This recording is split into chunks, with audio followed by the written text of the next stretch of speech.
আজকে কোরআন হাদিসের আলোকে আমরা শুনব what is the definition of successness in this world according to Quran and Sunnah কোরআন সুন্নাহ অনুযায়ী এই পৃথিবীর মধ্যে সফলতম ব্যক্তি কারা সেই সফলতম ব্যক্তিদের আলোচনা আমরা কোরআন থেকে শুনবো ইনশাআল্লাহ তাও আস্তে কইলেন জোরে সোরে করে ইনশাআল্লাহ আমরা পৃথিবীর মধ্যে সফল কাদেরকে মনে করি যে বিসিএস ক্যাডার তাই না যে সরকারি জব করে যার অনেক টাকা পয়সা আছে কোটিপতি তারে আমরা সফল মনে করি ঠিক কি না বাজারে দুই চারটা দোকান আছে আমরা মনে করি ওই মনে হয় সফল ঠিক কি না আবার যার দুই চারতলা বিল্ডিং আছে দুই একটা ওরেই আমরা সফল মনে করি কিন্তু বিশ্বনবী বললেন ও তো সফল নয় বরং বিল্ডিং করা এটা হচ্ছে কিয়ামতের আলামত এটা কিসের আলামত বিশ্বনবী বললেন আনতারাল হুফাতাল উরাতাল আলাতাল ইয়াশাই ইয়াতাতাওয়ালুনা ফিল বুনয়ান কিয়ামতের আলামত শেষ জামানাতে তোমরা দেখতে পারবা যে সকল মানুষেরা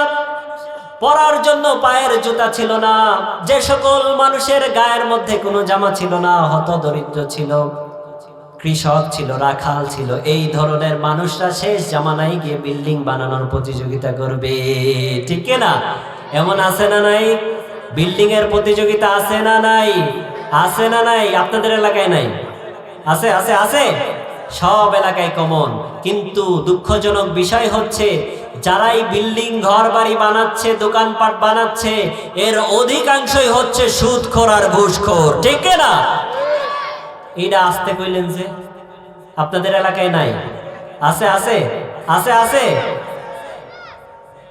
অনেকেই মন খারাপ করছে যে হুজুরে আল্লাহ হুজুর আলোচনা করবে জান্নাত জাহান্নামের আলোচনা মাটির নিচে আসমানের উপরের আলোচনা করবে আমরা মনোযোগ দিয়ে শুনবো সারা রাত কানবো হুজুর দিয়ে আমাদের গোপন জায়গায় হাত দিছে আছে না নাই আছে না নাই হুজুরের কাছে আশা ছিল জাহান্নামের আলোচনা করবে ভয়াবহ অবস্থার কথা বলবে সারা রাত কান্না করব চোখ দিয়ে পানি ফেলাবো সকালে আবার গিয়া ভেজাল দিব ওজনে ভেজাল কম দিব খাদ্যে ভেজাল দিব এমন আছে না নাই ওই যে একজন ওয়াজ শুনতে গেছে ওয়াজ শুনে সকালে গল্প করতেছে আরে হুজুরে আলোচনা করছে কান্না রোল পড়ে গেছিল তো বললো তুমি কাঁদছো কাও আমিও কাঁদছি তো হুজুর কি কইলো হুজুর কি কইলো এটা শুনি নাই পাশেরটাই কাঁদতেছিল তাই আমিও কাঁদতেছি তো এই কান্নাকাঠির ওয়াজ 50 বছর ধরে হচ্ছে প্রোডাক্টিভ কোনো কথা নাই লাইনের কোনো কথা নাই পয়েন্টের কোনো কথা নাই এইভাবে সারা জীবন কানলেও এদেশে ইসলাম প্রতিষ্ঠা হবে না ঠিক না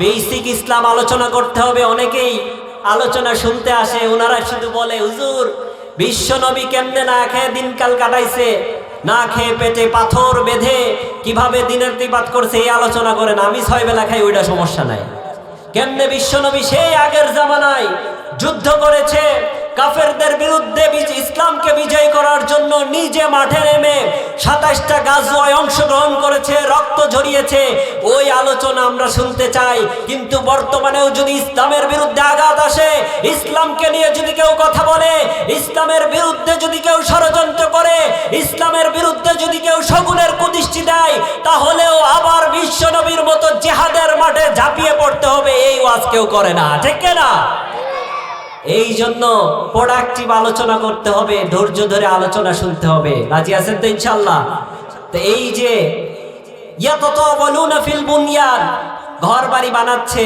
একের পর এক অধিকাংশই সুদখোর ঘুষখোর আরেকজনের জমি মেরে দিয়ে ঠিক না আরেকজনের টাকা আত্মসাৎ করে আর এই সব করছে ঠিক না আপনাদের এলাকায় এগুলি নাই আছে আছে আছে সব এলাকায় এই যদি হয় অবস্থা আবার আমাদের সমাজটা এমন এলাকার সব থেকে বড় সুদখোর যে ওরে মসজিদের সভাপতি বানায় ফেলে ঠিক না এলাকার সব থেকে বড় সুদখোর যে ঘুষখোর যে ও মসজিদের সেক্রেটারি এলাকার সব থেকে বড় লম্পট যেটা ওরে বানায় মসজিদের কেশিয়ার ঠিক না তো এই মসজিদ থেকে হেদায়েতের আলো কেমনে ছুটবে এই মসজিদ থেকে বেলালের হৃদয়গ্রাহী আজান কেমনে প্রতিধ্বনিত হবে ঠিক না আজ আমাদের খতিবদের অবস্থাও এমন হয়ে গিয়েছে খতিব সাহেব সুদের বিরুদ্ধে কথা কয় না কারণ সভাপতি নিজেই সুদ খায় যদি কথা বলে তাহলে খতিবের চাকরি থাকবে না ঠিক না খতিব সাহেব ঘুষের বিরুদ্ধে কথা বলে না, কারণ সেক্রেটারি ঘুষ খায়।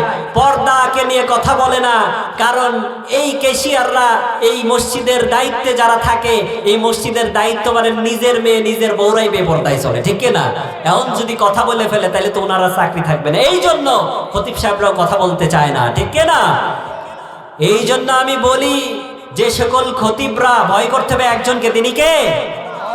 যেই সকল খতিবরা সভাপতি, সেক্রেটারি আর ক্যাশিয়ার আর কমিটির ভয়ে সত্য কথা বলতে পারে না, আল্লাহকে না ভয় করে, সভাপতি সেক্রেটারি আর কমিটিদেরকে ভয় করে, ওর পিছনে নামাজ পড়া জায়েজ নাই, ঠিক না? ওর পিছনে আপনার ইক্তেদা করা কোনোভাবেই সহি হবে না, দরকার নেই ওসব ইমামের, ঠিক না? কারণ ইমাম হচ্ছে, ইমাম মানে কি লিডার, ইমাম মানে কি লিডার, নেতা। সে শুধুমাত্র মসজিদেরই নেতা নয়, সে সম্পূর্ণ দেশেরও নেতা, ঠিক না? সে ধর্মীয় নেতা। সে যদি আল্লাহকে বাদ দিয়ে মানুষকে ভয় করে, তাহলে সাধারণ মানুষ কোথায় যাবে, ঠিক না? ঠিক না? এই জন্য মসজিদের মেম্বার থেকেও আমাদেরকে কথা তুলতে হবে। মসজিদের মেম্বার থেকেও আমাদেরকে অন্যায়, লুটতরাজ, গুণ, খুন, ঘুষ, সুদের বিরুদ্ধে আওয়াজ তুলতে হবে, ঠিক না? আল্লাহ তাআলা তৌফিক দান করুন, সকলে পড়ি আমিন। বিশ্বনবী বললেন, ইয়াতাতাওয়ালুনা ফিল বুনিয়ান, অর্থাৎ বিল্ডিং এর এক একজন প্রতিযোগিতা শুরু করবে, আর যারা বিল্ডিং বানায়, যাদের টাকা পয়সা হয়ে যায়, তাদেরকে আমরা মনে করি এরা মনে হয় পৃথিবীর মধ্যে সব থেকে সফলতম ব্যক্তি, ঠিক না? আপনারা দেখেছেন বিল্ডিং এর প্রতিযোগিতা কেমনে হচ্ছে, আপনারা জানেন আরব আমিরাতের দুবাইতে Burj Al Khalifa, the highest building ever in the world, পৃথিবী বিখ্যাত সব থেকে উঁচু বিল্ডিং, 163 তলা, 825 ফিট। কত ফিট? 825 ফিট। একেবারে উপরে উঠলে মনে হবে আপনি মেঘের উপরে চলে আসছে। তো ওরা এত উঁচু বিল্ডিং বানাইলো, সৌদি চিন্তা করলো ওরা এত উঁচা বিল্ডিং বানাইলো, আমরা তো পিছিয়ে পড়ে গেলাম। ওরা আবার টার্গেট নিল, ওরাও বিল্ডিং বানাচ্ছে, ওর থেকে আরো ডাবল মতো, প্রায় 1000 ফুটের উপরে লোহিত সাগরের পাশে জেদ্দা টাওয়ার নামে আরেকটা টাওয়ার নির্মাণ করতেছে। এই হচ্ছে প্রতিযোগিতা, এই হচ্ছে বিল্ডিং বানানো একজন আরেকজনের প্রতিযোগিতা। অথচ এই সৌদি আরব আজকে বিল্ডিং বানাইতে গিয়ে crore crore, million billion dollar টাকা খরচ করছে, অথচ ফিলিস্তিনে আমার ভাইয়েরা না খেয়ে মারা যাচ্ছে, ক্ষুধার তাড়নায় বাচ্চারা পুষ্টির অভাবে মারা যাচ্ছে, সারা পৃথিবীর মুসলমানরা নির্ঘুমে দিন রাত কাটাচ্ছে, আতঙ্কে রাত কাটাচ্ছে, টাকা পয়সা ছাড়া, খাদ্য ছাড়া দিন কাটাচ্ছে। আর তারা মুসলমানদের টাকা পয়সা নিয়ে, হজের টাকা নিয়ে, উমরার টাকা নিয়ে, মুসলমানদের যে তেলের খনি ছিল, তেলের সম্পদ, সেই তেল বিক্রি করে সারা মুসলমানদের সাথে বিট্রেড করে তারা সৌদি আরবের মধ্যে ভোগ বিলাসের মধ্যে মত্ত রয়েছে, ঠিক না? এগুলার উপর থেকে দেখতে শুধু ইসলামের খলসটা পড়ে রয়েছে, কিন্তু প্রকৃত পক্ষে এই সৌদির রাজা বাদশারা হচ্ছে মুনাফিকদের দোসর, ঠিক না? এই জন্য ইসরায়েলের বিরুদ্ধে আগে আওয়াজ তুলে লাভ নাই, কারণ তারা এন্টি ইসলামিক, ইসলামের বিরুদ্ধে তারা কথা বলবেই। কিন্তু ঘরে যদি শত্রু থাকে, ইসলামের নাম ধরে যদি শত্রু ঘরে ঢুকে যায়, তাহলে আর বাঁচার উপায় নাই, ঠিক না? এই জন্য আমাদেরকে কথা বলতে হবে, কিসের সৌদি, কিসের কাতার, কিসের ইরান, কিসের দুবাই, আমরা মানি একটাকে, কোরআনকে। আমরা মানি কি? কোরআনকে। আমরা মানি হাদিসকে, ঠিক না? এই জন্য আমরা কোনো দেশ, কোনো মতকে ফলো করি না, আমরা ফলো করব একজনের আদেশকে। চিৎকার করে বলেন, তিনি কে? তাহলে সেই আল্লাহ তাআলার সংজ্ঞা অনুযায়ী সফলতম ব্যক্তিকে আমাদের জানার দরকার আছে না নাই? জানার দরকার আছে না নাই? আমরা টাকা পয়সাকেই সব থেকে বড় সফলতা মনে করছি, ঠিক না? ইভেন দেখবেন যে যখন বিয়ের উপযুক্ত হয়ে যায় মেয়ে, মেয়ের বাবারা, মেয়ের মায়েরা পাত্র খুঁজে, ভালো ছেলে খুঁজে। কি খুঁজে? ভালো ছেলে খুঁজে। ভালো ছেলে মিন টাকাওয়ালা, ঠিক না? ঠিক না? আমার যুবক ভাইরা বলতে পারবে, ভালো পাত্র মানে টাকাওয়ালা পাত্র। ও নেশা করুক, সুদ খাক, ঘুষ খাক, 8-10টা গার্লফ্রেন্ড থাক, ডাজেন্ট ম্যাটার, টাকা থাকলেই হবে, ও ভালো ছেলে, ঠিক না? এইটা দেখে দেখে আগের কালে বিয়ে দেওয়ার সময় খোঁজা হতো যে এলাকার মধ্যে সব থেকে চরিত্রবান কে, নামাজ পড়ে কে, ভালো বন্ধুদের সাথে চলে কে। আবার মেয়েরও দেখা হতো পর্দায় চলে কিনা, নামাজ পড়ে কিনা, তেলাওয়াত করতে পারে কিনা, কোরআন পড়তে পারে কিনা, ঠিক না? চরিত্রবান দেখে দেখে বিয়ে দেওয়া হতো। কিন্তু এখনকার বিয়েগুলি হয় হচ্ছে একদিকে টাকার বস্তা, আরেকদিকে আড়ার বস্তা, মানে সৌন্দর্য, ঠিক না? আল হালিম দারুল কোরআন হাফিজিয়া মাদ্রাসা ও এতিমখানার উদ্যোগে হাফেজ ছাত্রদের পাগড়ি প্রদান উপলক্ষে দ্বিতীয় ওয়াজ মাহফিল। প্রধান বক্তা হিসেবে উপস্থিত থাকবেন বিশিষ্ট ইসলামী চিন্তাবিদ হাফেজ মাওলানা মুফতি মোহাম্মদ ফেরদাউসুর রহমান, নারায়ণগঞ্জ, ঢাকা। বিশেষ বক্তা হিসেবে আপনাদের মাঝে আলোচনা করবেন আমাদের সুপরিচিত মুখ মুফতি মাহফুজুর রহমান হাকিমপুরি, খতিব কেন্দ্রীয় জামে মসজিদ, লাঙ্গলবাদ, শ্রীপুর, মাগুরা। এছাড়াও বক্তা হিসেবে রেখেছেন আমার মতো নগণ্য একজন মানুষকে। আরও উপস্থিত থাকবেন প্রধান অতিথি হিসেবে মোহাম্মদ আব্দুল বারী মোল্লা সহ আরও অনেক উলামায়ে কেরাম এবং এলাকার গণ্যমান্য ব্যক্তিবর্গ। তা আজকের এই আল হালিম দারুল কোরআন হাফেজিয়া মাদ্রাসায় পাগড়ি প্রদান উপলক্ষে এই মহতি জলসায় আসতে পেরে, বসতে পেরে আপনারা খুশি না বেজার? অল্প না বেশি? আমরা সবাই খুশি পরিমাণে বেশি। চিৎকার করে বলি আলহামদুলিল্লাহ। যতটা জোরে বলছিলেন খুশি, আলহামদুলিল্লাহর আওয়াজটা তত জোরে হইল না।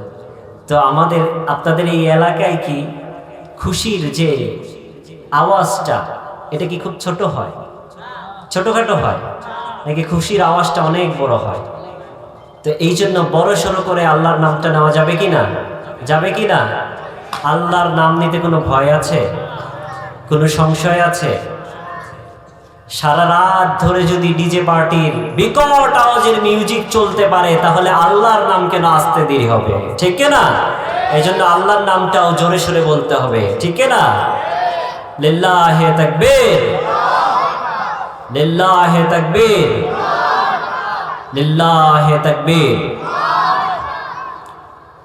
আপনারা জানেন আজকের আব্দুল হালিম হাফেজিয়া মাদ্রাসা কর্তৃক আয়োজিত আজকের পাগড়ি প্রদান অনুষ্ঠান, এই মাদ্রাসার প্রতিষ্ঠাকাল থেকে আজ 4 বছর অতিক্রান্ত হয়ে গেছে। অত্যন্ত সুনামের সাথে এই মাদ্রাসা সামনের দিকে এগিয়ে যাচ্ছে এবং আপনাদের এই মাদ্রাসার যিনি প্রতিষ্ঠাতা, সুদূর বাগেরহাট থেকে কোরআনের মশাল নিয়ে, কোরআনের আলো নিয়ে আপনাদের এলাকায় এসে কোরআন দিয়ে আলোকিত করে দিয়েছেন। সুবহানাল্লাহ পড়ে।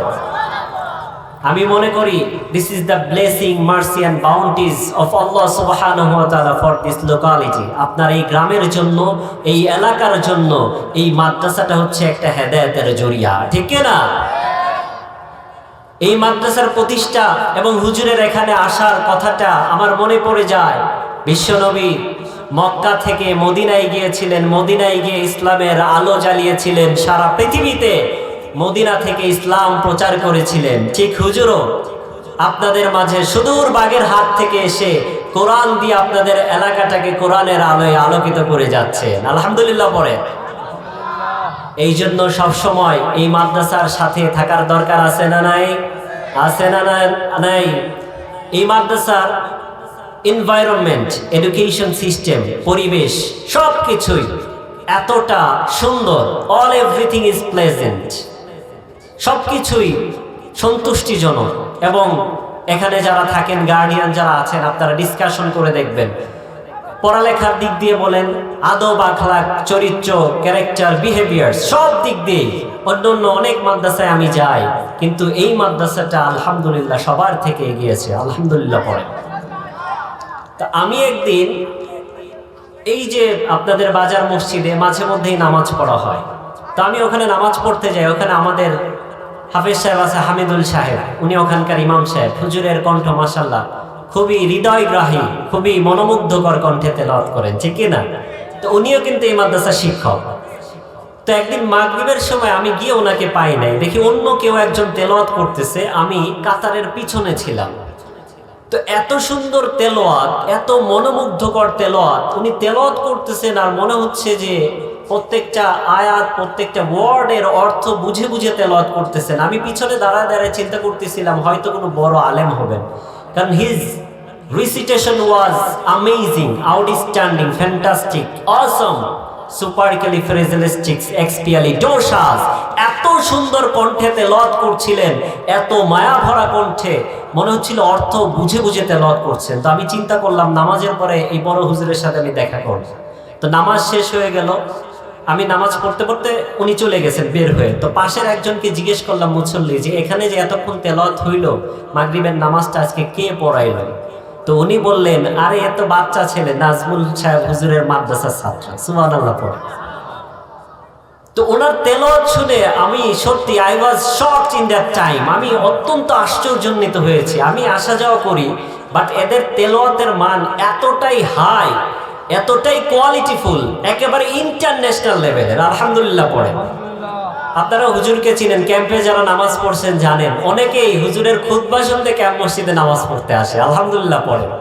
তো হুজুরের তেলাওয়াতও যেমন ইন্টারন্যাশনাল মানের, এখানের থেকে যারা ছাত্ররা পড়ালেখা করছে তাদের তেলাওয়াতও আলহামদুলিল্লাহ ইন্টারন্যাশনাল মানের। এই জন্য কোরআন শিখানোর ক্ষেত্রে আপনি যদি আপনার সন্তানদেরকে হাফেজ বানাতে চান, কোরআনের শিক্ষায় শিক্ষিত করতে চান, তাহলে এটার বিকল্প আপাতত আমি আর এই এলাকায় দেখি না, ঠিক না?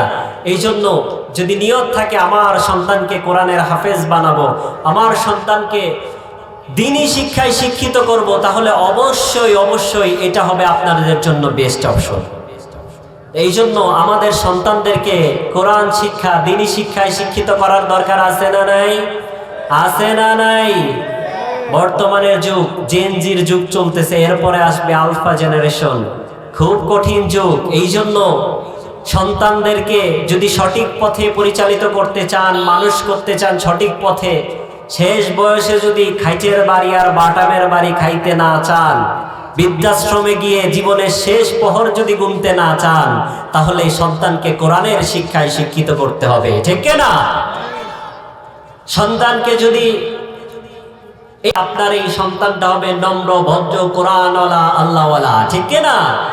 আর যদি কোরআন না শিখান, কোরআন থেকে যদি দূরে রাখেন, তাহলে আপনার ছেলেটাই হবে টেন্ডারবাজ, ঠিক না? ডাকাত, সন্ত্রাস, আপনার সন্তানই হবে ধর্ষক, ঠিক না? এই জন্য সন্তানকে কোরআনের শিক্ষায় শিক্ষিত করার দরকার আছে না নাই? আওয়াজ আসতে, আছে না নাই? আপনার ছেলে কোরআনের হাফেজ হবে এট দ্য বিগিনিং লেভেল। ওর যখন শুরু হচ্ছে একেবারে কাঁচা মস্তিষ্ক, তখনই কোরআনটা ওর মাথায় ইনপুট দিয়ে দেন। যখন এই কোরআনটা শিখে যাবে, পৃথিবীর আর কোনো অপশক্তি তাকে পরাস্ত করতে পারবে না, ঠিক না? এই জন্য কোরআন শিখান। কোরআন শিখানোর পাশাপাশি সে কোরআনের হাফেজ হবে, আলেম হবে। At the same time your son or your daughter can be pilot, engineer, anything else he wants, doesn't matter.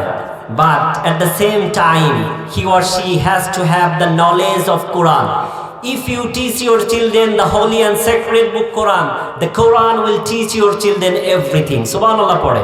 আপনার সন্তান ডাক্তার হবে, ইঞ্জিনিয়ার হবে, সায়েন্টিস্ট হবে, পাইলট হবে, কোনো সমস্যা নাই।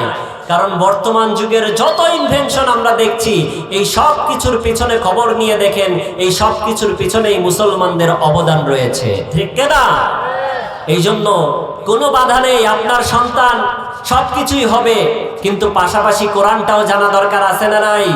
ডক্টর শহীদুল্লাহ বলেছেন, আপনার ছেলে, আপনার সন্তানাদি they can gather all everything, সবকিছু, সব নলেজ আপনার মাথায় ঢুকাইতে পারে, কিন্তু without Quran he is zero. কিন্তু কোরআন নাই, পৃথিবীর কোনো জ্ঞান তার জন্য তার কাছে কোনো দাম নাই, ঠিক না? এই জন্য কোরআনের শিক্ষায় শিক্ষিত করার দরকার আছে না নাই?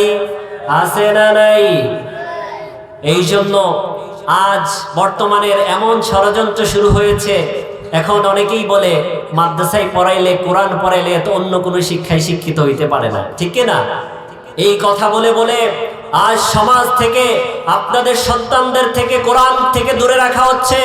আপনাদের সন্তানকে এইটা বলে যে যদি কোরআন পড়ান, মাদ্রাসায় ভর্তি করেন, এতে কোনো চাকরি বাকরি করতে পারবে না, এইটা বলে কোরআন থেকে দূরে রাখছে।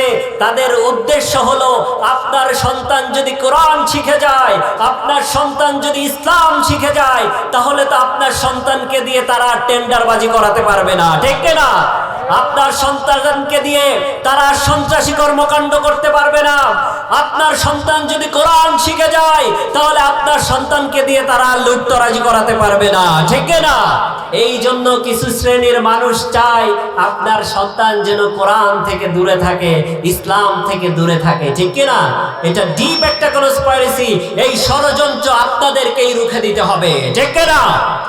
এই জন্য বলি, আপনার সন্তানকে কোরআনের শিক্ষায় শিক্ষিত করাইতে হবে। আমি আমার কথাই বলি, আমি এক্সাম্পল দিয়ে দেখি। Madrasa education is not the barrier of other education. মাদ্রাসার শিক্ষা অন্য কোনো শিক্ষা থেকে আপনার সন্তানকে বাধা দিবে না। আপনার সন্তান মাদ্রাসায় যেমন পড়বে, আমি এটা অহংকার প্রদর্শনের জন্য বলতেছি না, জাস্ট ফর এক্সাম্পল আপনাদেরকে বোঝানোর জন্য বলতেছি। আমি মাদ্রাসা স্কুলে পড়ালেখা করেছি, তারপরে মাদ্রাসায় গিয়েছি, মাওলানা হয়েছি, হাই স্কুলে পড়েছি, কলেজে পড়েছি, এখন ভার্সিটিতে পড়া রানিং আছে, ফাজিল পড়ছি, মানে ডিগ্রির সমমান। আমি পড়ালেখা চালিয়ে যাচ্ছি সব দিকে, আলহামদুলিল্লাহ। বাংলাদেশের যত পড়ালেখা আছে সবগুলাই রানিং আছে। তো আমি যে মাদ্রাসায় পড়ালেখা করলাম, এই মাদ্রাসার পড়ালেখা কি আমার অন্য এডুকেশন সিস্টেম থেকে আমাকে ফিরে রাখছে? এই যে আমার বন্ধুবর 2-1 বছরের ছোট হব, এই যে আজকে যার মাইকে আলোচনা চলছে, জাহাঙ্গীর ডেকোরেটর, তার জামাই আব্দুল মান্নান, এই যে আব্দুল মান্নান, তো উনি অলরেডি তার শ্বশুর ইন্তেকাল করেছেন, আল্লাহ তাআলা তাকে জান্নাতুল ফিরদাউস দান করুন, সকলে পড়ি আমিন।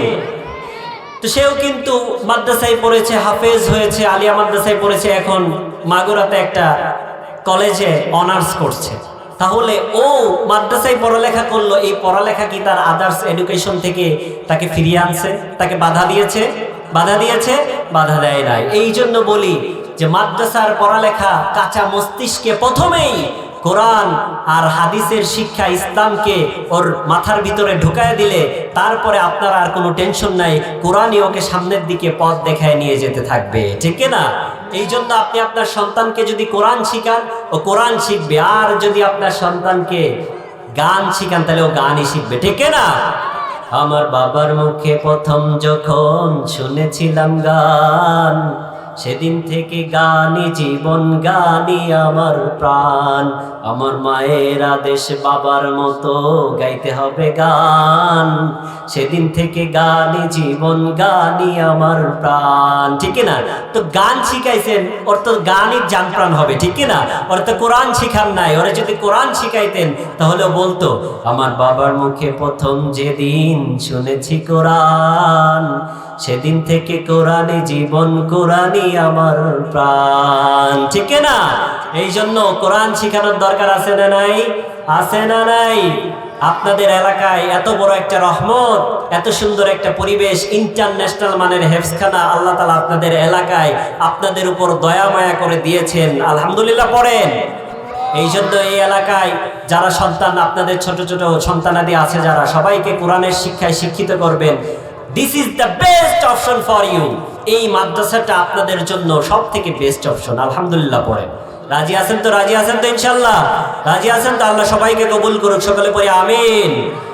পাশাপাশি শুকরিয়া জ্ঞাপন করছি আল্লাহর কাছে, আরেকবার শুকরিয়া জ্ঞাপন করে আলহামদুলিল্লাহ পড়ছি, আগেই পড়ে ফেলেন আলহামদুলিল্লাহ, যে আল্লাহ তাআলা আমাদেরকে দীর্ঘ 15টা বছর নির্যাতন, নিষ্পীষণ, দমন পীড়ন, গুম, খুন, হত্যা, রাহাজানি, স্বৈরা শাসন থেকে আল্লাহ তাআলা আমাদেরকে মুক্তি দিয়েছে। যারা রাজনীতির নামে এদেশের জনগণের জানমালের ক্ষতি করত, রাজনীতির নামে দেশের জনগণকে হত্যা, গুম, খুন করে এদেশের মধ্যে ত্রাস চালিয়েছিল, যাদের হাতে এখনো হাজার হাজার শত শত ভাইদের রক্তের দাগ লেগে আছে, যাদের নাকে এখনো শত শত হাজার হাজার ছাত্র ভাইয়ের রক্তের গান লেগে আছে, এমন একজন স্বৈরা শাসককে আল্লাহ তাআলা এই পৃথিবীর জমিন থেকে তাড়িয়ে দিয়ে এই দেশের মধ্যে আবার স্বাধীনতার সূর্যকে নতুন ভাবে উদয় করে দিয়েছেন, সকলে পড়ি আলহামদুলিল্লাহ। এবং এট দ্য সেম টাইম এটাও দেখিয়ে দিলেন যে পরবর্তীতে আমরা আসলে বাঙালি ইতিহাস থেকে শিক্ষা নিতে চাই না, ইতিহাস বড় নিষ্ঠুর। আজ যদি আমরা ইতিহাস থেকে শিক্ষা না নিই, যারা এই পৃথিবীতে স্বৈরা শাসক ছিল, যারা এই মানবতার বিরুদ্ধে গিয়েছে, যারা ইসলামের বিরুদ্ধে গিয়েছে এবং ভবিষ্যতে যাবে, এদের কাছ থেকেই শিক্ষা গ্রহণ করতে হবে। আবারও যদি এই বাংলার মাটিতে কোনো স্বৈরা শাসক মাথা চাড়া দিয়ে ওঠে, আবারও যদি কোনো স্বৈরা শাসক এদেশে ত্রাসের রাজত্ব কায়েম করতে চায়, তাহলে এদেশের জনগণ তাদেরকে ছাড় দেবে না, আবারও প্রয়োজনে রক্ত দিবে, ঠিক না?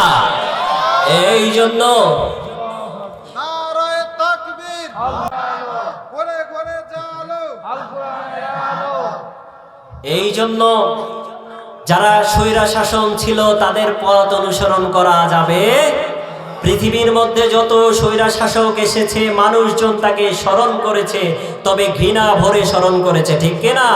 বিশ্বনবী মুহাম্মদও এই পৃথিবীর বুকে এসেছিল, আবু জাহেল উতবা সাইবাও এই পৃথিবীর বুকে এসেছিল, কিন্তু আবু জাহেলকে আজকে আমরা ঘৃণা ভরে স্মরণ করি, আর বিশ্বনবীর নাম নেওয়ার সাথে সাথে আমাদের উপর দুরূদ পড়া ওয়াজিব হয়ে যায়।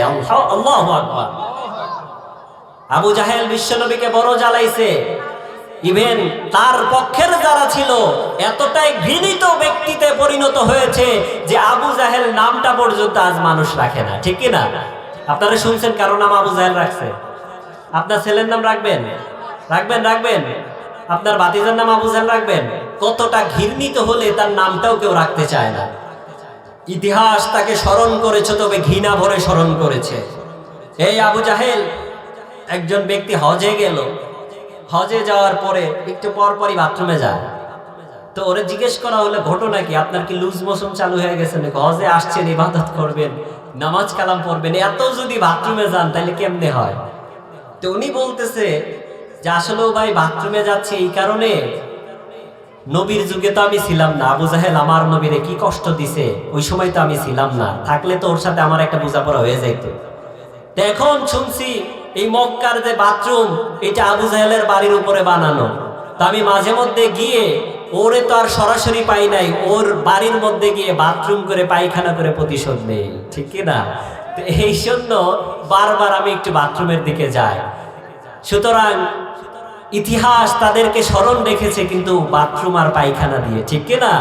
আপনারা দেখেছেন স্বৈরা শাসনের পতন হয়েছে, গণভবন নিয়ে কথা উঠেছে যে এই গণভবনকে কি করা যায়। এক একজন দেখলাম এক একটা মতামত দিচ্ছে। কেউ বলতেছে যে এটারে মিউজিয়াম বানানো যায়, কেউ বলতেছে আর্ট গ্যালারি বানানো যেতে পারে, কেউ বলতেছে যে যেহেতু এই স্বৈরা শাসনের আমলে পুলিশ র্যাব সহ তাদের দলবল চেলামেলা অনেক ছাত্রকে গুলি করে পুড়িয়ে হত্যা করেছে, তো তাদের পরিবারের জন্য বরাদ্দ দেওয়া হোক, এখানে তাদের থাকার ব্যবস্থা করা হোক।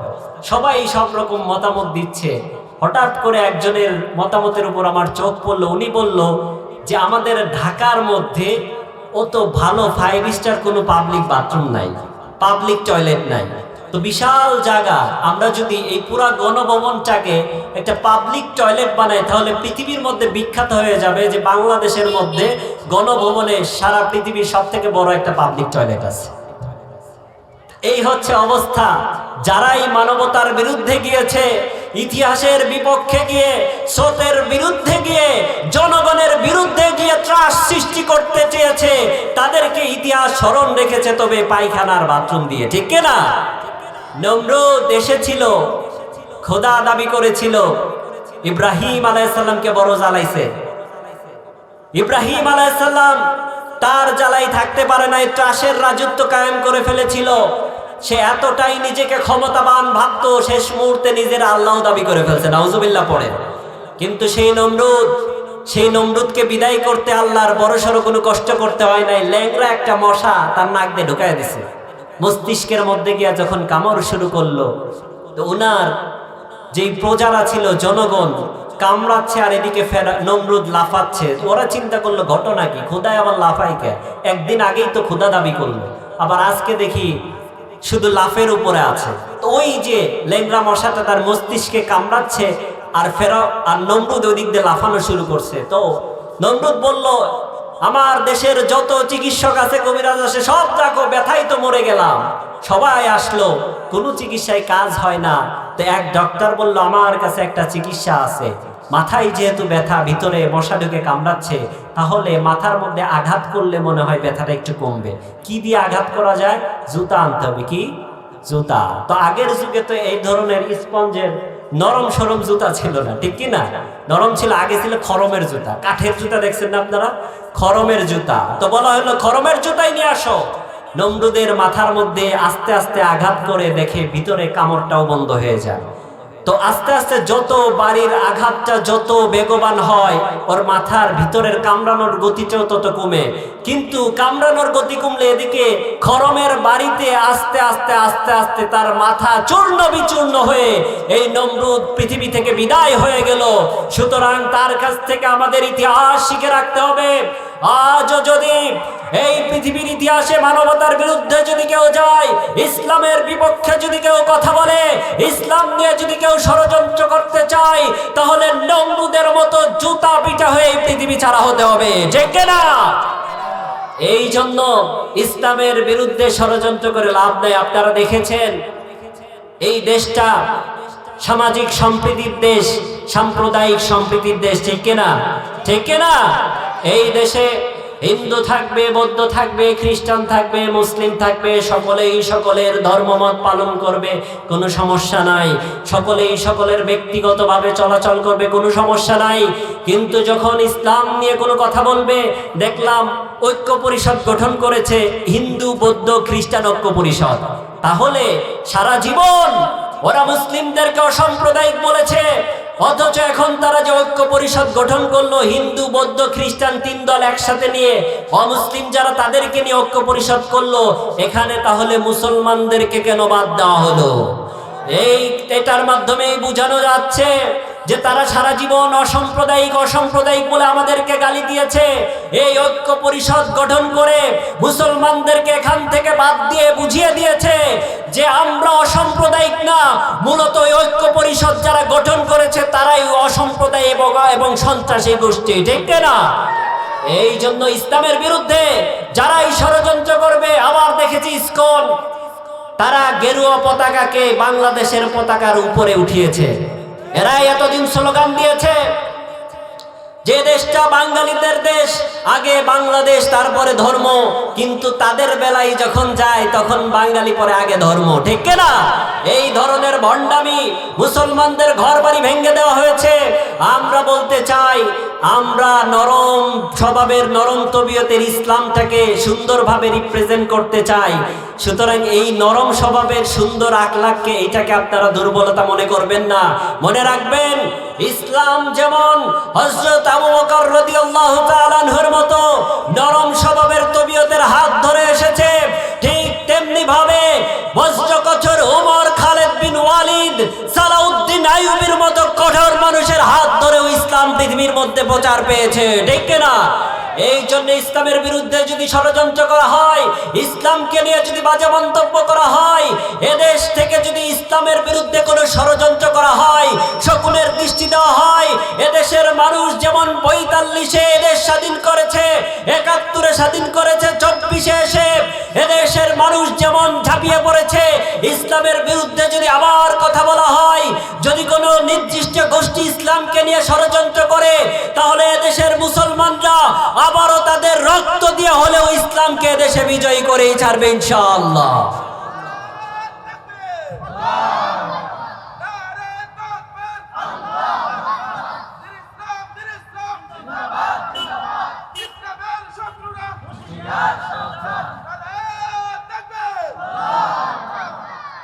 এই জন্য এদেশে সব দেশের সব সম্প্রদায়ের লোক থাক, কোনো সমস্যা নেই, আমাদের কোনো কন্ট্রাডিক্টরি নেই। কিন্তু যখন ইসলামের প্রশ্ন আসবে, ইসলাম নিয়ে যখন ষড়যন্ত্র করবেন, আপনি শুকরিয়া আদায় করেন ইসলাম এদেশে আছে বলেই হিন্দু বৌদ্ধ খ্রিস্টান যারা আছে তাদের ধর্ম ঠিকমতো পালন করতে পারছে, ঠিক না? এই দেশে যদি ইসলাম না থাকতো, পিঠের চামড়া থাকতো না একটারও, ঠিক না? আর এই ইসলামের বিরুদ্ধে ষড়যন্ত্র করার স্পর্ধা তোমাকে কে দিল? এই জন্য ইসলামকে নিয়ে ষড়যন্ত্র করতে যাবেন না। এই মুসলমানরা খুব নরম তবিয়তের হলেও যখন ইসলামের প্রশ্ন আসে এদের গরম হইতে সময় লাগে না, ঠিক না? ৯০% মুসলমানের দেশ, এদেশে ইসলামকে সাথে নিয়েই থাকতে হবে। ইসলামকে ক্লোজ করে দিয়ে ইসলামকে ছাড়া অন্য কোনো চিন্তা করা যাবে। সুতরাং এই জন্যই বলি, ইসলামী রাষ্ট্র আমরা চাই কি চাই না? চাই কি চাই না? কোরআনী রাষ্ট্র চাই কি চাই না? আল্লাহ তাআলা কবুল করুন, সকলে পড়ি আমিন। আজকে কোরআনের মাহফিল, কিসের মাহফিল? কোরআনের মাহফিল, পাগড়ি প্রদান অনুষ্ঠান হবে আজকে। এখান থেকে শুরু করে শেষ করেছে, এখানেই হেফজ শেষ করেছে এমন ছাত্রদের পাগড়ি দেওয়া হবে। আলহামদুলিল্লাহ পড়েন। একজন হাফেজের অনেক মূল্য, অনেক দাম। হাদিসের মধ্যে এসেছে, in the day of judgement, হাফেজ যারা হবে তাদের পিতামাতাকে নূরের তাজ পরিয়ে সবার সামনে এরকম সোফার মধ্যে বসিয়ে রাখা হবে। সুবহানাল্লাহ পড়েন। দুনিয়ার মধ্যে আমরা যদি কোনো এমপি মন্ত্রীর সাথে সম্পর্ক থাকে আর আমাকে যদি একটু পাশে বসায়, কত ভালো লাগে, তাই না? কিন্তু in the day of judgement, কিয়ামতের মাঠে আপনার ছেলেটা যদি হাফেজ হয়, তাহলে আল্লাহ তাআলা সবার সামনে এভাবে সুপার মধ্যে বসিয়ে দিবেন। আল্লাহু আকবার। এই জন্য সন্তানদের হাফেজ বানানোর দরকার আছে না নাই? আছে না নাই? এই জন্য এই মাদ্রাসাকে আপনারা সহযোগিতা করবেন, পাশে থাকবেন। ইনশাল্লাহ এই মাদ্রাসাও একদিন এই গ্রামের মধ্যে, সারা পৃথিবীর মধ্যে আলোড়ন সৃষ্টি করে দিবে, ঠিক না? তো এই জন্য যেহেতু কোরআনের মাহফিল, আজকে আমরা কথা শুনবো কোরআন থেকে। কথা শুনবো কি থেকে? কোরআন থেকে কথা শুনবো, হাদিস থেকে ইনশাআল্লাহ। আমাদের আজকের আলোচনা করবো, আপনারা শুনতে রাজি আছেন তো? রাজি আছেন? জিমায় পড়ছেন? জিমায় পড়ছেন? একটা তাকবীর দেন, লিল্লাহে তাকবীর। আর একটু জোরে সোরে বলি, লিল্লাহে তাকবীর। আরেকবার লিল্লাহে তাকবীর। আজকে কোরআন হাদিসের আলোকে আমরা শুনবো, what is the definition of successness in this world according to Quran and Sunnah? কোরআন সুন্নাহ অনুযায়ী এর পৃথিবীর মধ্যে সফলতম ব্যক্তি কারা, সেই সফলতম ব্যক্তিদের আলোচনা আমরা কোরআন থেকে শুনবো ইনশাআল্লাহ। তাও আসতে কইলেন, জোরে সোরে করে ইনশাআল্লাহ। আমরা পৃথিবীর মধ্যে সফল কাদেরকে মনে করি? যে বিসিএস ক্যাডার, তাই না? যে সরকারি জব করে, যার অনেক টাকা পয়সা আছে, কোটিপতি, তারে আমরা সফল মনে করি, ঠিক কিনা? বাজারে 2-4টা দোকান আছে, আমরা মনে করি ওই মনে হয় সফল, ঠিক কিনা? আবার যার 2-4 তলা বিল্ডিং আছে 2-1টা, ওরেই আমরা সফল মনে করি। কিন্তু বিশ্বনবী বললেন ও তো সফল নয়, বরং বিল্ডিং করা এটা হচ্ছে কিয়ামতের আলামত। এটা কিসের আলামত? বিশ্বনবী বললেন আনতারাল হুফাতাল উরাতাল আলাতাল ইয়াশাই ইয়াতাতাওয়ালুনা ফিল বুনয়ান। কিয়ামতের আলামত শেষ জামানাতে তোমরা দেখতে পারবা যে সকল মানুষেরা পরার জন্য পায়ের জুতা ছিল না, যে সকল মানুষের গায়ের মধ্যে কোনো জামা ছিল না, হতদরিদ্র ছিল, কৃষক ছিল, রাখাল ছিল, এই ধরনের মানুষরা শেষ জামানায় গিয়ে বিল্ডিং বানানোর প্রতিযোগিতা করবে, ঠিক না? এমন আছে না নাই? বিল্ডিং এর প্রতিযোগিতা আছে না নাই?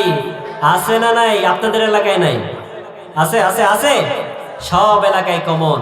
কিন্তু দুঃখজনক বিষয় হচ্ছে, যারাই বিল্ডিং ঘর বাড়ি বানাচ্ছে, দোকানপাট বানাচ্ছে, এর অধিকাংশই হচ্ছে সুদখোর আর ঘুষখোর, ঠিক না? এইটা আসতে কইলেন যে আপনাদের এলাকায় নাই? আছে আছে আছে আছে। অনেকেই মন খারাপ করছে যে হুজুরে আল্লাহ মজুর আলোচনা করবে জান্নাত জাহান্নামের আলোচনা, মাটির নিচে আসমানের উপরের আলোচনা করবে, আমরা মনোযোগ দিয়ে শুনবো, সারা রাত কানবো। হুজুর দিয়ে আমাদের গোপন জায়গায় হাত দিছে। আছে না নাই? আছে না নাই? হুজুরের কাছে আশা ছিল জাহান্নামের আলোচনা করবে, ভয়াবহ অবস্থার কথা বলবে, সারা রাত কান্না করব, চোখ দিয়ে পানি ফেলাবো, সকালে আবার গিয়া ভেজাল দিব, ওজনে ভেজাল কম দিব, খাদ্যে ভেজাল দিব। এমন আছে না নাই? ওই যে একজন ওয়াজ শুনতে গেছে, ওয়াজ শুনে সকালে গল্প করতেছে, আরে হুজুরে আলোচনা করছে, কান্না রোল পড়ে গেছিল। তো বললো তুমি কাঁদছো? কাও আমিও কাঁদছি। তো হুজুর কি কইলো? হুজুর কি কইলো এটা শুনি নাই, পাশেরটাই কাঁদতেছিল, তাই আমিও কাঁদতেছি। তো এই কান্নাকাঠির ওয়াজ 50 বছর ধরে হচ্ছে, প্রোডাক্টিভ কোনো কথা নাই, লাইনের কোনো কথা নাই, পয়েন্টের কোনো কথা নাই। এইভাবে সারা জীবন কানলেও এদেশে ইসলাম প্রতিষ্ঠা হবে না, ঠিক না? বেসিক ইসলাম আলোচনা করতে হবে। অনেকেই আলোচনা শুনতে আসে, ওনারা শুধু বলে হুজুর বিশ্ব নবী কেমনে না খেয়ে দিনকাল কাটাইছে, না খেয়ে পেটে পাথর বেঁধে কিভাবে দিনের তিবাত করছে, এই আলোচনা করেন। আমি 6 বেলা খাই, ওইটা সমস্যা নাই। কেমনে বিশ্ব নবী সেই আগের জামানায় যুদ্ধ করেছে, কাফেরদের বিরুদ্ধে ইসলামকে বিজয় করার জন্য নিজে মাঠে নেমে 27টা গাজওয়ায় অংশগ্রহণ করেছে, রক্ত ঝরিয়েছে, ওই আলোচনা আমরা শুনতে চাই। কিন্তু বর্তমানেও যদি ইসলামের বিরুদ্ধে আঘাত আসে, ইসলামকে নিয়ে যদি কেউ কথা বলে, ইসলামের বিরুদ্ধে যদি কেউ ষড়যন্ত্র করে, ইসলামের বিরুদ্ধে যদি কেউ শগুনের কুদৃষ্টি দেয়, তাহলেও আবার বিশ্ব নবীর মতো জিহাদের মাঠে ঝাঁপিয়ে পড়তে হবে। এই ওয়াজ কেউ করে না, ঠিক না? এই জন্য প্রোডাক্টিভ আলোচনা করতে হবে, ধৈর্য ধরে আলোচনা শুনতে হবে। রাজি আছেন তো ইনশাআল্লাহ? তো এই যে ইয়াতাতাওয়ালুনা ফিল বুনয়ান, ঘর বাড়ি বানাচ্ছে একের পর এক, অধিকাংশই সুদখোর ঘুষখোর, আরেকজনের জমি মেরে দিয়ে, ঠিক না? আরেকজনের টাকা আত্মসাৎ করে আর এই সব করছে, ঠিক না? আপনাদের এলাকায় এগুলি নাই? আছে আছে আছে সব এলাকায়। এই যদি হয় অবস্থা, আবার আমাদের সমাজটা এমন, এলাকার সব থেকে বড় সুদখোর যে ওরে মসজিদের সভাপতি বানায় ফেলে, ঠিক না? এলাকার সব থেকে বড় সুদখোর যে, ঘুষখোর যে, ও মসজিদের সেক্রেটারি। এলাকার সব থেকে বড় লম্পট যেটা, ওরে বানায় মসজিদের কেশিয়া, ঠিক না? তো এই মসজিদ থেকে হেদায়েতের আলো কেমনে ছুটবে? এই মসজিদ থেকে বেলালের হৃদয়গ্রাহী আজান কেমনে প্রতিধ্বনিত হবে, ঠিক না? আজ আমাদের খতিবদের অবস্থাও এমন হয়ে গিয়েছে, খতিব সাহেব সুদের বিরুদ্ধে কথা কয় না, কারণ সভাপতি নিজেই সুদ খায়। যদি কথা বলে তাহলে খতিবের চাকরি থাকবে না, ঠিক না? খতিব সাহেব ঘুষের বিরুদ্ধে কথা বলে না, কারণ সেক্রেটারি ঘুষ খায়। পর্দাকে নিয়ে কথা বলে না, কারণ এই কেশিয়াররা এই মসজিদের দায়িত্বে যারা থাকে, এই মসজিদের দায়িত্ব মানে নিজের মেয়ে নিজের বউরাই বেপর্দায় চলে, ঠিক না? এখন যদি কথা বলে ফেলে তাহলে তো ওনারা চাকরি থাকবে না। এই জন্য খতিব সাহেবরাও কথা বলতে চায় না, ঠিক না? এই জন্য আমি বলি, যে সকল খতিবরা ভয় করতে হবে একজনকে, তিনি কে? যেই সকল খতিবরা সভাপতি, সেক্রেটারি আর কেশিয়ার আর কমিটির ভয়ে সত্য কথা বলতে পারে না, আল্লাহকে না ভয় করে, সভাপতি, সেক্রেটারি আর কমিটিদেরকে ভয় করে, ওর পিছনে নামাজ পড়া জায়েজ নাই, ঠিক না? ওর পিছনে আপনার ইক্তেদা করা কোনোভাবেই সহি হবে না। দরকার নেই ওসব ইমামের, ঠিক না? কারণ ইমাম হচ্ছে, ইমাম মানে কি? লিডার। ইমাম মানে কি? লিডার, নেতা। সে শুধুমাত্র মসজিদেরই নেতা নয়, সে সম্পূর্ণ দেশেরও নেতা, ঠিক না? সে ধর্মীয় নেতা। সে যদি আল্লাহকে বাদ দিয়ে মানুষকে ভয় করে, তাহলে সাধারণ মানুষ কোথায় যাবে, ঠিক না? ঠিক না? এই জন্য মসজিদের মেম্বার থেকেও আমাদেরকে কথা তুলতে হবে। মসজিদের মেম্বার থেকেও আমাদেরকে অন্যায়, লুটতরাজ, গুণ, খুন, ঘুষ, সুদের বিরুদ্ধে আওয়াজ তুলতে হবে, ঠিক না? আল্লাহ তাআলা তৌফিক দান করুন, সকলে পড়ি আমিন। বিশ্বনবী বললেন, ইয়াতাতাওয়ালুনা ফিল বুনিয়ান, অর্থাৎ বিল্ডিং এর এক একজন প্রতিযোগিতা শুরু করবে, আর যারা বিল্ডিং বানায়, যাদের টাকা পয়সা হয়ে যায়, তাদেরকেই আমরা মনে করি এরা মনে হয় পৃথিবীর মধ্যে সব থেকে সফলতম ব্যক্তি, ঠিক না? আপনারা দেখেছেন বিল্ডিং এর প্রতিযোগিতা কেমনে হচ্ছে, আপনারা জানেন আরব আমিরাতের দুবাইতে Burj Al Khalifa, the highest building ever in the world, পৃথিবী বিখ্যাত সব থেকে উঁচু বিল্ডিং, 163 তলা, 825 ফিট। কত ফিট? 825 ফিট। একেবারে উপরে উঠলে মনে হবে আপনি মেঘের উপরে চলে আসছেন। তো ওরা এত উঁচু বিল্ডিং বানাইলো, সৌদি চিন্তা করলো, ওরা এত উঁচা বিল্ডিং বানাইলো, আমরা তো পিছিয়ে পড়ে গেলাম।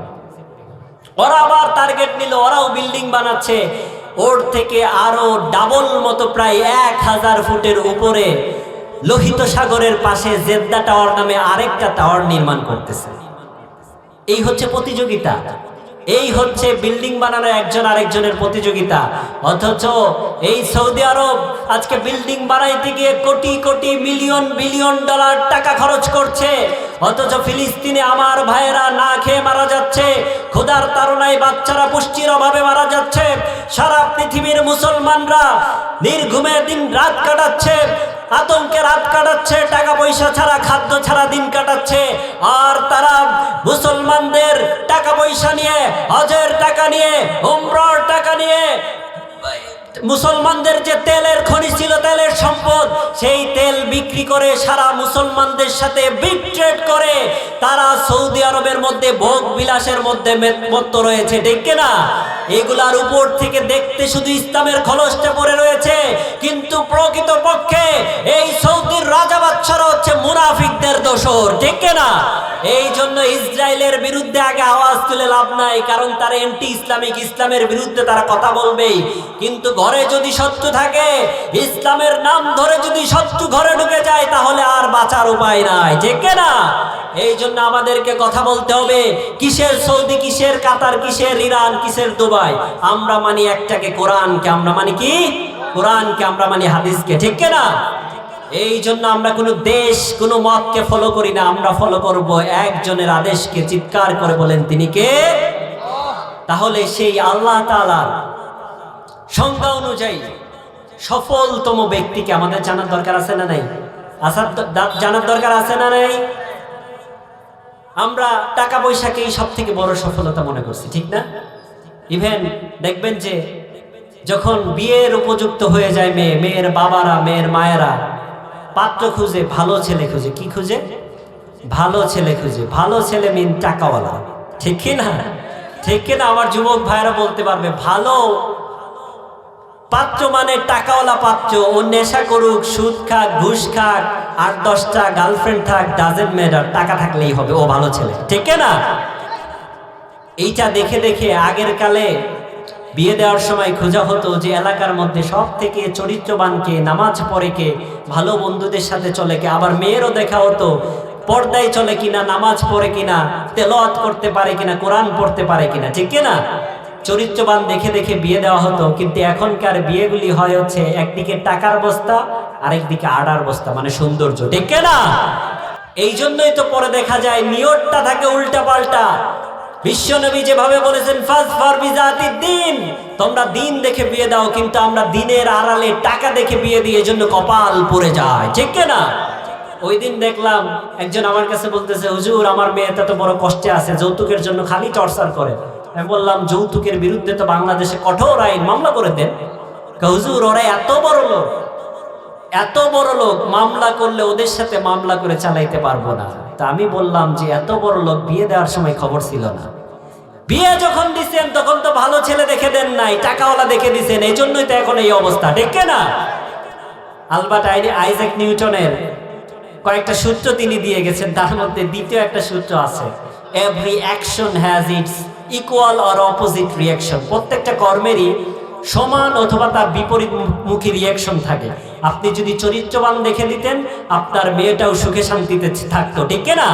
চরিত্র দেখেন নাই, টাকা পয়সা দিচ্ছেন, এই জন্য ওর কপাল পড়ে গেছে, ঠিক না? আল্লাহ আমাদের বোঝার তৌফিক দান করুন, সকলে পড়ি আমিন। এখন আমরা যদি প্রকৃত সফল ব্যক্তিকে চিনতে চাই, তাহলে কোনো নেতা খেতার কাছে আমাদের যাওয়া লাগবে না, কোনো নেতার কাছে আমাদেরকে গিয়ে জিজ্ঞেস করতে হবে না চরিত্রবান সব থেকে সফল ব্যক্তিকে, ঠিক কিনা? আমরা যদি সফল ব্যক্তির পরিচয় জানতে চাই, কোরআনকে যদি আমরা প্রশ্ন করি, কোরআন সাথে সাথে উত্তর দিতে পারবে কিনা? পারবে কিনা? আরো জোরে পারবে কিনা? আমরা যদি কোরআনকে বলি, বলা হয় কোরআন এই পৃথিবীর মধ্যে সব থেকে সফলতম ব্যক্তিকে, কোরআন সাথে সাথে উত্তর দিয়ে দিবে, মান যুহজিহা আনিন নারি ওয়া উদখিলাল জান্নাতা ফাকাদ ফাজ ওয়া মাল হায়াতুদ দুনিয়া ইল্লা মাতাউল গুরুর। আল্লাহ তাআলা বললেন, শুনে রাখো, পৃথিবীর মধ্যে সব থেকে সফল ব্যক্তি ওই ব্যক্তি, কিয়ামতের কঠিন ভয়াবহ দিনে, যেদিন কেউ কারো চিনবে না, কেউ কারো কাছে সাহায্য চাইতে এলেও সাহায্য পাবে না। বড় ভয়াবহ সেই কিয়ামতের দিনটা। লা তাজজি নাফসুন আন নাফসিন শাইআ, একজন আরেকজনকে চিনবে না, বাপ ছেলেকে চিনবে না, ছেলে বাবাকে চিনবে না, কেউ কারো পরিচয় দিতে চাবে না। ছেলে যখন বাবার কাছে যায় বলবে, আমার একটা নেকি যদি হয় আমি জান্নাতে প্রবেশ করতে পারবো, বাবা সাথে সাথে ডিরেক্টলি অস্বীকার করে দিয়ে বলবে, আমি তো দুনিয়াতে কোনো বিয়েই করি না, আমার সন্তান কোত্থেকে আসবে? এত ভয়াবহ একটি পরিস্থিতির সৃষ্টি হবে। বাবা যখন সন্তানের কাছে আসবে, বাবা বলবে, পৃথিবীতে থাকতে কত টাকা পয়সা তোমাকে দিয়েছি, লালন পালন করেছি, দামি নামি দামি স্কুলে পড়িয়েছি, মাদ্রাসায় পড়িয়েছি, জান্নাতে যেতে আমার একটি নেকি লাগে, দয়া করে আমার একটা নেকি দাও, কিন্তু সন্তান দিবে না। এত ভয়াবহ পরিস্থিতি হবে। জাহান্নাম বিকট আকারে গর্জন করতে থাকবে। জাহান্নামের গর্জন শুনে আমাদের কানের তালুগুলা ফেটে যেতে থাকবে। ওই জাহান্নাম এত বিকট গর্জন করে আমাদের দিকে ধেয়ে আসতে থাকবে, আমাদেরকে গ্রাস করার জন্য ৭০,০০০ ফেরেশতা লোহার শিকল দিয়ে জাহান্নামকে আটকে রাখতে পারবে না। এত বিকট আজ, এত বিভীষিকাময় পরিস্থিতির সৃষ্টি হবে সেদিন। যে সকল নারীরা গর্ভধারণ করেছিল, ওই ভয়াবহ পরিস্থিতি থেকে সাথে সাথেই গর্ভপাত হয়ে যাবে। আর যে সকল যুবক ছেলেরা থাকবে, যাদের চুল, যাদের দাড়ি এখনো সবকিছুই কাঁচা ছিল, ওই ভয়াবহ পরিস্থিতির কারণে সেকেন্ডের মধ্যেই তারা বৃদ্ধ হয়ে যাবে। এত ভয়াবহ পরিস্থিতি সেদিন হবে।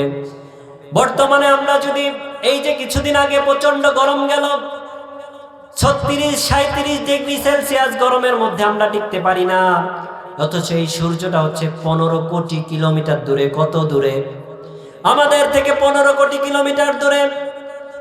মাত্র 36-37 ডিগ্রি সেলসিয়াস তাপমাত্রার নিচে আমরা থাকতে পারি না। একটু পর পর পানি খাইতে হয়, 2-3 বার গোসল করা লাগে, ঠিক কিনা?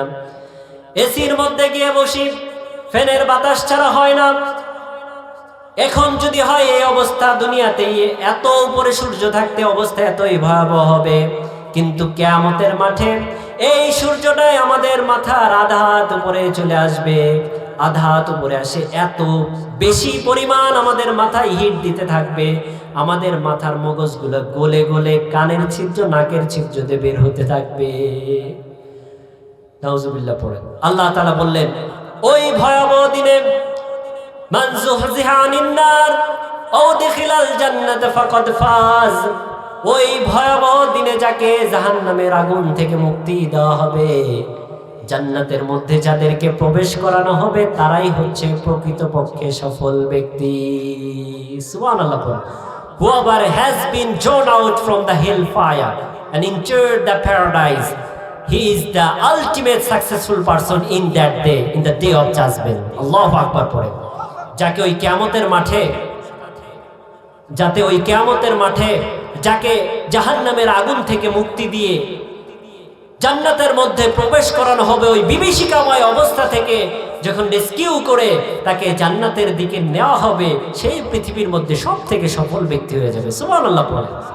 এই জন্য ওই আখেরাতে সফল হইতে হইলে আমাদেরকে কোরআনের কথা শোনার দরকার আছে না নাই? আছে না নাই? সবাইকে একদিন মরে যেতে হবে। সবাই মরবো কিনা? মারা যাবেন কিনা? কথা বলতেছেন না আপনারা, মরবেন না? মরবেন। সবাইকে মরতে হবে কিনা? কুল্লু নাফসিন যায়িকাতুল মাউত, every soul has to take the test of death. প্রত্যেকটা প্রাণীকেই মৃত্যুর স্বাদ আস্বাদন করতে হবে, ঠিক কিনা? ওই দিন একটা ভিডিওতে দেখলাম বরিশাল ইউনিভার্সিটিতে, কে কোন সময় মারা যাবে ভাই এটা বলা যায় না। আপনি এখানে বসে আছেন, কালকে আর এখানে থাকবেন, দোকানে যাবেন, মসজিদে আসবেন, নামাজ পড়তে যাবেন, এর কোনো নিশ্চয়তা নাই, ঠিক কিনা? বরিশালের ইউনিভার্সিটির একটা মেয়ে দেখলাম রাস্তা পার হচ্ছে, সিসিটিভি ফুটেজে দেখা গেল রাস্তা পার হচ্ছে, in the meantime 1 second আগেও জানতো না 1 সেকেন্ড পরে সেই পৃথিবীতে থাকবে কিনা। রাস্তা পার হচ্ছে, সাথে সাথে একটা বাস এসে তাকে পিষ্ট করে চাপা দিয়ে চলে গেল, সেকেন্ডের মধ্যে এসে পৃথিবী থেকে বিদায়, ঠিক কিনা? এই জন্য আমাদেরকেও মরতে হবে কিনা? মরতে হবে কিনা? আপনাদের তো হবে না, হবে সবার মরতে হবে। এই জন্য মরতে হবে, ঠিক না? হাই রে মানুষ রঙিন ফানুষ, দম ফুরাইলে ঠুস, তবুও কারো নাই তের যেন ভাই একটুখানি হুশ। হাই রে মানুষ রঙিন ফানুষ, হাই রে মানুষ, ঠিক না? এই জন্য আমাদেরকে মারা যেতে হবে কিনা? হবে কিনা? একবারে সেকেন্ডের মধ্যেই শেষ।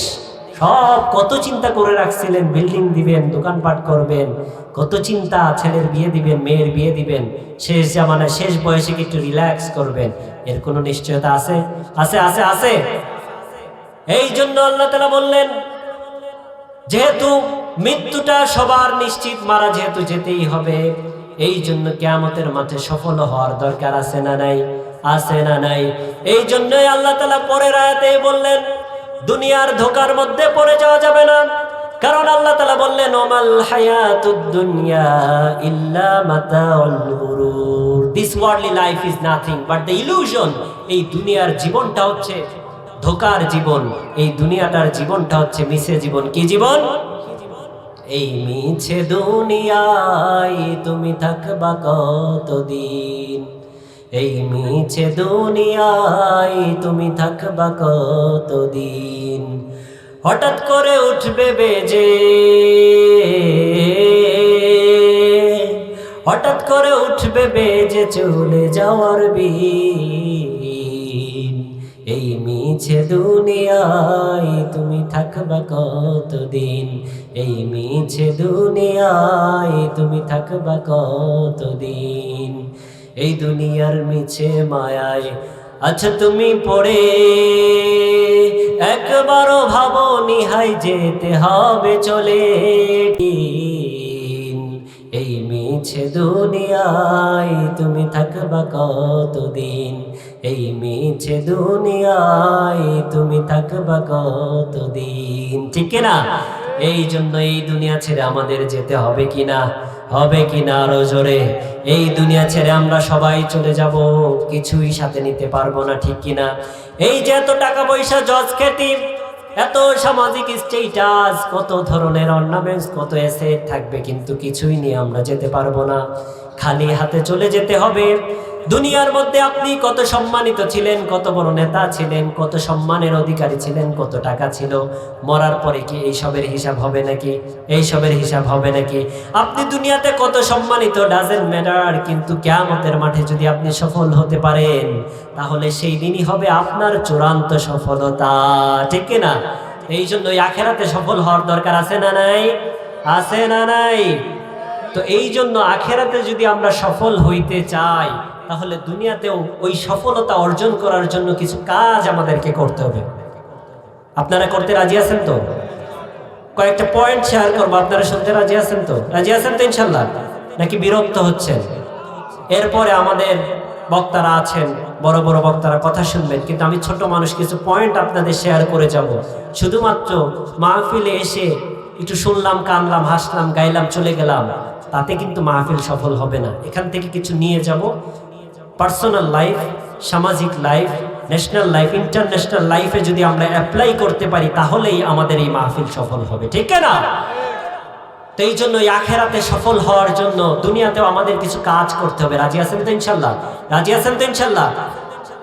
তার মধ্যে নাম্বার ওয়ান হচ্ছে ঈমান আনতে হবে এবং সৎ কাজ করতে হবে। কি করতে হবে? ঈমান আনতে হবে এবং সৎ কাজ করতে হবে। আল্লাহ তাআলা কোরআনের মধ্যে বললেন, ওই আখিরাতে যদি সফল হতে চাও, আখিরাতে যদি জাহান্নাম থেকে বেঁচে জান্নাতে ঢুকতে চাও, আখিরাতে যদি সফল হতে চাও, তাহলে দুনিয়াতেও তোমাদেরকে সফল হতে হবে, দুনিয়াতেও আমার কিছু কাজ তোমাদেরকে করে যেতে হবে। আল্লাহ তাআলা কোরআনের মধ্যে বললেন, ইন্নাল্লাযীনা আমানু ওয়া আমিলুস সলিহাতি কানাত লাহুম জান্নাতুল ফিরদাউসি নুজুলা খালিদিনা ফিহা লা ইয়াবগুনা আনহা হিওয়ালা। অন্য আয়াতের মধ্যে আল্লাহ তাআলা বললেন, ইন্নাল্লাযীনা আমানু ওয়া আমিলুস সলিহাতি লাহুম জান্নাতুন তাজরি মিন তাহতিহাল আনহার যালিকাল ফাওজুল আযীম। আল্লাহ তাআলা বললেন, যদি আখিরাতে সফল হতে চাও, ওই কিয়ামতের মাঠে যদি সফল হতে চাও, জান্নাতে যদি প্রবেশ করতে চাও, তাহলে দুনিয়াতে থাকতে সব থেকে আগে যে কাজটা করতে হবে সেটা হচ্ছে ঈমান আনতে হবে আর সৎ কাজ করতে হবে, ঠিক না? এই জন্য ঈমান আনার দরকার আছে না নাই? ঈমান আনার দরকার আছে না নাই? ওই যে অনেকেই বলে, হুজুর আমি নামাজ না পড়লে কি হয়েছে, ঈমান বড় করা, আছে না নাই? বিশ্বনবী বললেন, ওর ঈমান করা না, ওই হইল ঈমান ছাড়া, ঠিক না? বিশ্বনবী বললেন, আল ফারকু বাইনাল আবদি ওয়াল কাফিরি তারকুস সালাম। মুসলিম এবং কাফেরের মধ্যে পার্থক্য একটা, সেটা হচ্ছে নামাজ তরক করা।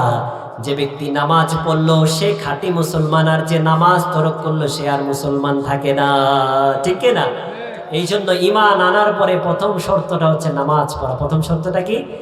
নামাজ পড়া। নিজেও নামাজ পড়বো, সন্তানদেরকেও নামাজ পড়ানোর দরকার আছে না নাই? আছে না নাই? বিশ্বনবী বললেন, মুরু সিবিয়ানাকুম ওহুয়া সাব'ু সিনিন, সন্তানদেরকে নামাজের আদেশ দিতে হবে যখন তার 7 বছর বয়স। ওয়াদরিবু আলাইহিম ওহুয়া 10 সিনিন, আর যখন 10 বছর হয়ে যাবে, নামাজ যদি পড়তে না চায় তাহলে পিটাইতে হবে, ঠিক না? আজকে আমরা সন্তানদেরকে নামাজের জন্য ডাকি না, ঠিক না? নিজেও নামাজ পড়ি না, সন্তানদেরকেও নামাজ পড়ার কোনো খবর নাই, এমন আছে না নাই? আজকে আমরা আল্লাহ তাআলার বিধানের চেয়ে জাগতিক বিধানকেই বেশি ভালোবেসে ফেলেছি, ঠিক না? আজকে সকালবেলায় ফজরের পরে সন্তানকে উঠায় দিই, বাবা যাও প্রাইভেটের সময় হয়েছে, প্রাইভেট পড়ায় আসো, ঠিক না? এমন আছে না নাই? কিন্তু আরেকটু আগে উঠাইলেও ফজর নামাজটা পড়তে পারতো, এই খেয়াল আমাদের থাকে না, ঠিক না? এই জন্য সন্তানদেরও নামাজ পড়ানোর দরকার আছে না নাই? আছে না নাই? নিজেও নামাজ পড়বো, সন্তানদেরকেও নামাজের দাওয়াত দেওয়ার দরকার আছে না নাই? আল্লাহ তৌফিক দান করুন, সকলে পড়ি আমিন। এই জন্য আচ্ছা, হুজুর চলে আসছে, আমি আমার শেষ করে ফেলবো, কনক্লুশন টানবো। আরেকটি কথা, হুজুর ইনশাল্লাহ আপনাদের মধ্যে আলোচনা করবেন, আপনার ধৈর্য সহকারে আমরা শুনবো ইনশাআল্লাহ। তো এই জন্য আমাদের ফার্স্ট অফ অল যে কাজটা করতে হবে সেটা হচ্ছে ঈমান আনতে হবে। কি করতে হবে? ঈমান আনতে হবে, এবং ঈমান আনতে হবে সময় মতো। ঈমান আনতে হবে কোন সময়? সময় মতো, ঠিক না? ফেরাউনও কিন্তু ঈমান এনেছিল, মুসারে অনেক জ্বালাইছে। যখন নীল নদের মধ্যে পড়ে সুবানি খাওয়া শুরু করে দিল, ফেরাউন কয় আমানতু, আল্লাহ আমি ঈমান আনলাম। তো ঈমান আনছে, ওইদিকে তো সুবান খাইতেছে, তো সুবানি তো আর থামে না। ফেরাউন বড় টেনশনে পড়ে গেল, ঘটনা কি? ঈমান আনলাম, বললাম আমি ঈমান আনছি, তারপরেও সুবান দিতেছে, ঘটনা কি? তো ফেরাউন মনে মনে চিন্তা করলো, হয়তো আল্লাহ বুঝতে পারতেছে না আমি কার উপর ঈমান আনছি। ফেরাউন সাথে সাথে আবার বলা শুরু করলো, আমানতু আন্নাহু লা ইলাহা ইল্লাল্লাযী আমানাত বিহি বানু ইসরাঈল। আল্লাহ তুমি কি টের পাইতেছো না? বানু ইসরাঈল, বনি ইসরাঈল, মুসা যে আল্লাহর উপরে ঈমান এনেছে, আমিও তো তার উপর ঈমান আনছি। ওয়ানা মিনাল মুসলিমিন, আমি তো মুসলমান, তারপরেও সুবাও কেন? আল্লাহ তাআলা বললেন আল-আন, এখন সারা জীবন আমার মুসারে জ্বালাইছো, এখন ঈমান আনলে এই ঈমানের কোনো লাভ নাই, ঠিক না? এই জন্য ঈমান আনতে হবে সঠিক সময়। ঈমান আনতে হবে যখন ঈমান আনার মতো পরিবেশ সৃষ্টি হয়ে যাবে, তখন ঈমান আনতে হবে, ঠিক না? তারপরে দ্বিতীয়